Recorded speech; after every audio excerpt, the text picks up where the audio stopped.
Picture this, it's election night, the results are rolling in, and against all odds, Donald Trump wins again. Now, you might be wondering, what does this mean for the US and for the world? In this video, we're diving into the possible future, exploring what could happen if Trump takes back the Oval Office. From policy shifts to unexpected shakeups, we're breaking it all down.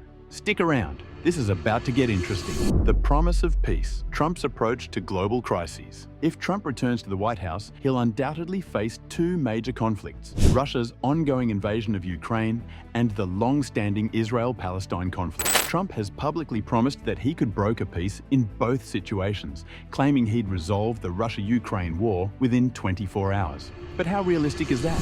Russia-Ukraine conflict. Trump's proposed approach likely centers on his established relationship with Vladimir Putin. Trump's supporters argued that his diplomatic connections might foster negotiations, where he'd offer economic incentives or lift certain sanctions in exchange for a ceasefire or withdrawal. However, critics fear that such a strategy might involve concessions that weaken US support for Ukraine and reward Russian aggression. In Trump's view, a fast-track negotiation could reduce NATO tensions and refocus American resources at home, potentially making it popular among voters craving an America-first approach. But any deal he strikes could face resistance from Congress, allies in Europe, and Ukrainian leaders themselves, who are unlikely to give ground easily. Israel-Palestine conflict. His vision does not stop at just the Russia war, as Trump does consider the whole world at the moment. Trump's previous administration leaned heavily towards supporting Israel, which culminated in the controversial relocation of the US Embassy to Jerusalem and the Abraham Accords. These agreements normalized relations between Israel and certain Arab nations, but didn't directly address the Palestinian issue. If he tries to approach this conflict again, he'd need to mend trust with Palestinian leaders, who felt sidelined by his policies. Trump might try to expand on the Abraham Accords, arguing that improving regional cooperation could eventually pull Palestinians into peace talks. However, many experts believe this tactic might risk escalating tensions rather than solving them.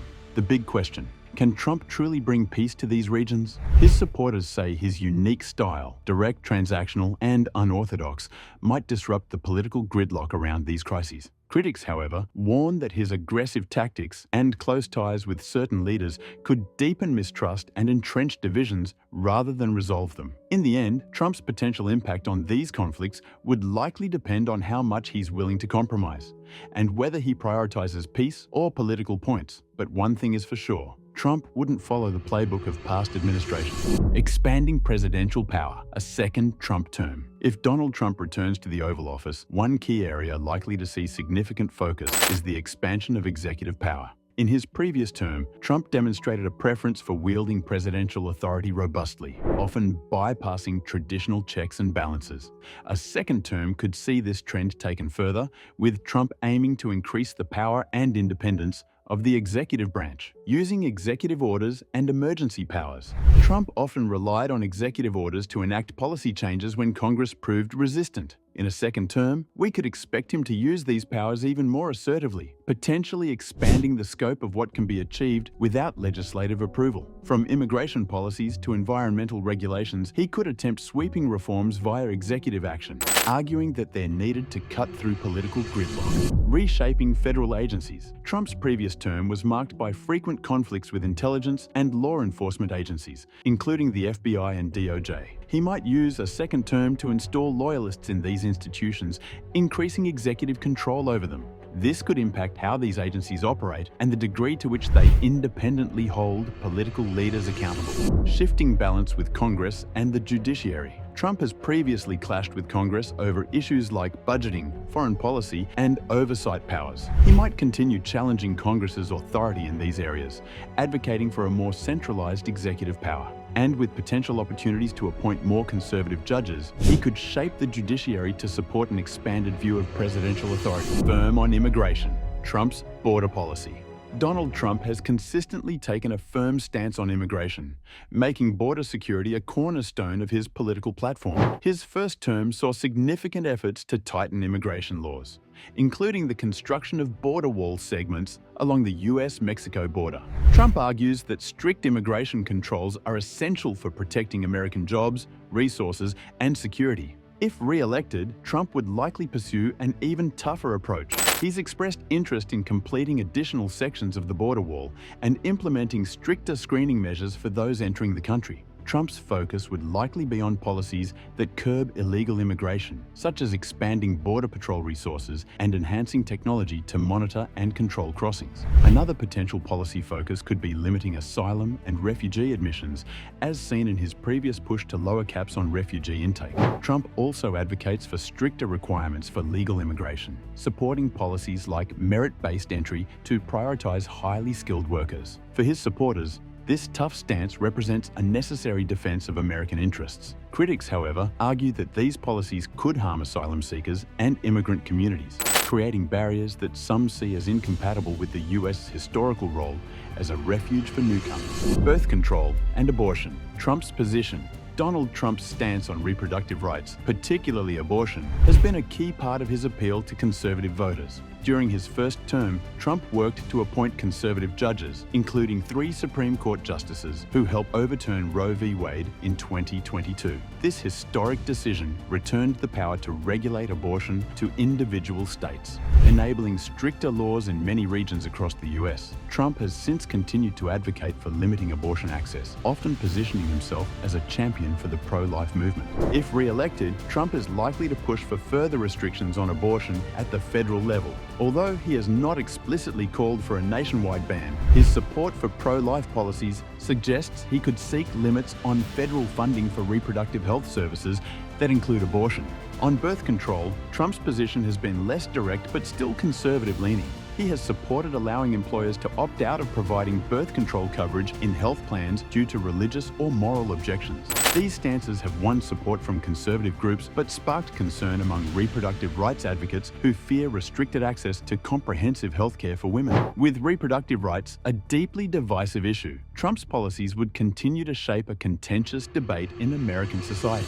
Tackling inflation, Trump's economic strategy. With inflation hitting households hard, Donald Trump has promised to address rising costs by focusing on American energy independence and reshaping fiscal policies. He argues that high energy prices are a major contributor to inflation, driving up the cost of everything from groceries to transportation. Trump's solution? Ramp up domestic oil and gas production, reversing restrictions placed on drilling and pipelines. His strategy aims to lower energy costs, with the ripple effect of reducing overall consumer prices. Trump also blames federal spending for inflation, arguing that excessive stimulus packages have overheated the economy. If re-elected, he's likely to advocate for cutting government spending and focusing on policies that prioritize budget control. His plan could include tax cuts for businesses to spur investment, although critics worry this might benefit corporations more than ordinary citizens. To stabilize prices further, Trump might pressure the Federal Reserve to keep interest rates low, believing it will support economic growth. However, this approach could face pushback from economists who see controlled rate hikes as necessary to manage inflation. In short, Trump's inflation strategy is rooted in reducing regulatory burdens, prioritizing energy independence, and reining in federal spending, approaches he claims will curb inflationary pressures on Americans, which may be an amazing approach for a better economy. LGBTQ rights. Trump's potential approach. Donald Trump's record on LGBTQ rights has been complex and often controversial. While he initially promised to protect LGBTQ rights during his first presidential campaign, his administration implemented several policies that critics saw as restricting rights for LGBTQ individuals, particularly in areas like military service and healthcare, citing concerns about costs and readiness. If Trump returns to office, he may seek to reinstate similar restrictions, framing it as a move to preserve military effectiveness. This approach is popular with some conservative voters but has drawn substantial backlash from LGBTQ advocacy groups and allies who see it as discriminatory. Though Trump has said he supports marriage equality, his judicial appointments, particularly conservative Supreme Court justices, have raised concerns about potential future challenges to same-sex marriage. Many LGBTQ advocates worry that Trump's conservative influence on the courts might embolden challenges to both marriage equality and workplace protections for LGBTQ individuals. Overall, Trump's stance on LGBTQ rights centers on a traditional and conservative approach, which he frames as respecting religious freedom and traditional values. While his supporters see this as a defense of constitutional rights, critics argue it places LGBTQ individuals at risk of discrimination in essential areas of life, including healthcare, education, and employment. And there you have it, a glimpse into what a second Trump presidency could look like. From border policies to economic shifts and debates over personal freedoms, the potential impacts are as vast as they are divisive. Whether you're for or against a Trump comeback, there's no doubt his return would bring massive changes to the US and beyond. What do you think? Could his policies deliver, or would they lead to new challenges? Let us know your thoughts in the comments below. Thanks for watching, and we will see you in the next one.